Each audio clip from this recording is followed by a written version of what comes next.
yau dai Alhamis 1 ga watan Yuli na shekara ta 2021, inda aka wayi gari ana ta yada jita-jitar cewa Allah ya ma Alhaji Usman Bafategi Samanja Mazan Fama rasuwa, wanda kuma a halin yanzu na zo har gidansa da ke Kabala a garin Kaduna.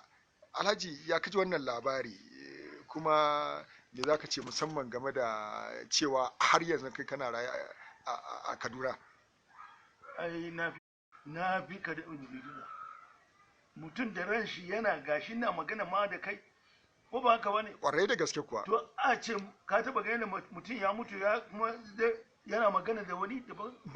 Ba zai yiwu ba. Ba zai yiwu ba.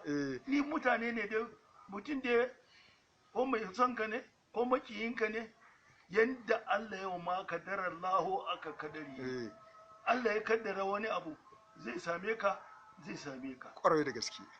Ne kawai da na tafi, amma kowane wannan na bar su da Allah. To ai ta yiwu kila an yi hakan ne ba tare da an yi bincike mai zurfi ba, kawai aka ta yadawa. Yanzu dai a takaice dai ga dai Alhaji Usman Bafategi Samanja Mazan Fama, kuma yana da ransa a gidansa da ke Kabala, Kaduna. Muna fata kuma masu ci gaba da yada wannan jita-jita cewa ƙarya ne. To Alhaji, sai mu fatan Allah ubangiji ya ƙara mana tsawon